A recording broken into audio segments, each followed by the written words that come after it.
Welcome, everybody. It's almost Christmas, so we want to talk about food and Christmas. So, we've been on a 30-year journey eating plant based, whole foods, high nutrient dense. And we've had a lot of family celebrations around food and Christmas that wasn't whole food, plant based. And over time, it's been interesting. Initially, we'd just eat with the family and think, oh, well, I only do this once a year. It won't hurt me. Yeah, I remember we used to do, well, just bless it and it'll be okay. Yeah. Which is okay too. Yeah. But yeah, things have changed over time. And so then we got more and more away from the turkey. Then it was chicken. Now it's neither.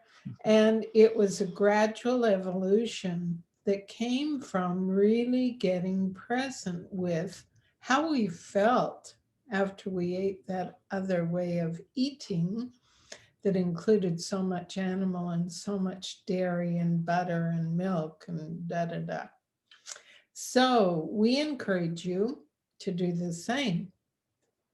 Whatever you're going to eat this holiday season, when you sit down for the meal, get very present and really taste and smell and feel. And then when you swallow, be aware of how your body's receiving this food. That's called presence.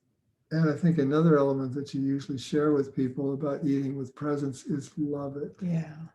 Really enjoy it. This isn't an experiment to get you to not eat something. This is an experiment, if you want to call it an experiment, to begin to have a deeper and more authentic and healthy relationship with food.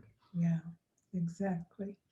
So get present, love the experience, notice how you feel afterward. And a real key to balance all that heavy, oily, saturated fat food is to make sure you fix a big pot of dark leafy greens and non-starchy veggies. That can be your main course. And then if you have little bits of this and that, the body can deal with it so much better. And you'll feel better. I promise you that. That's been one of our strategies. We take one of our favorite greens dishes. And what has been surprising to me, that is always wiped out. Yeah, everybody actually eats it. What a surprise. Yeah. Sometimes I haven't had as much as I thought I wanted. Yeah. And another part of this journey that I think is maybe even more fascinating, because as we start eating healthier and having better health, we're naturally drawn to continue eating that way. But what I see also changed dramatically was my attitude toward what I was eating and how I was eating. Initially, like I said, I was kind of feeling deprived because the light just went out. No, that's not why I was deprived.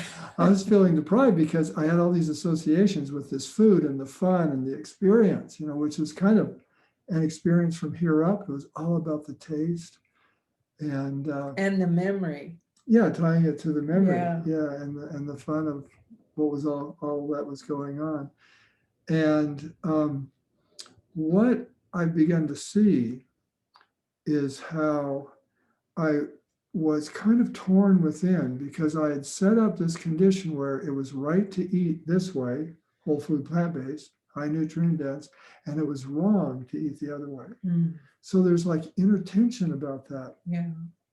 And what's been so beautiful is how over time I've begun to shift that perception from being right and wrong to being what it is.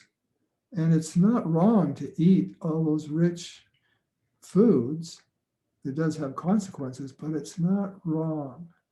And what we're seeing now, particularly as we eat more with presence and we develop a much different and healthier relationship with food, it's like nothing is out of bounds, nothing is wrong. We just respond to what we're drawn to eat.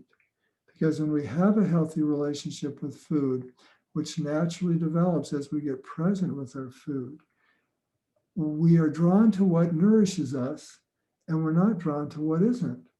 So when I see those big spreads these days, I remember how fun it was to eat it.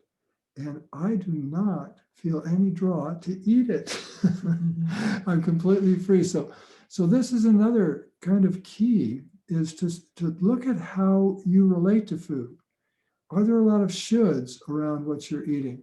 Because that creates kind of an inner tension and can actually kind of create some binging sometimes, just to kind of relieve the pressure of all the right, wrong, should, shouldn't thinking. True. Now we've got a lot of recipes, and maybe you want to talk about what we're going to share, the kinds of dishes that we're going to share with them. Oh yeah, well, they're holiday substitutes, so to speak. Like we have a raw cranberry sauce that is fabulous, instead of getting the typical cranberry sauce, which usually has quite a bit of sugar in it. Sure. And we've got a pumpkin pie that doesn't have any sugar or refined grains in it. Kale with pomegranates and avocado salad, raw, beautiful. Yeah, colorful, red and green, fits right in with the season. Yeah, and then another kale recipe with red peppers and onions. And it's great to take a kale dish and add zucchini, add broccoli, add string beans. So you've got a big dish that you can share with everyone that's just heaping with veggies that fuel and feed our health and well-being. Yeah, and there's a lovely stuffed kabocha squash, which is a nice holiday treat. Yeah. Anything else? I think that's it. Have a very, very happy holiday and much love to you and your families. Yeah, bye for now. Bye.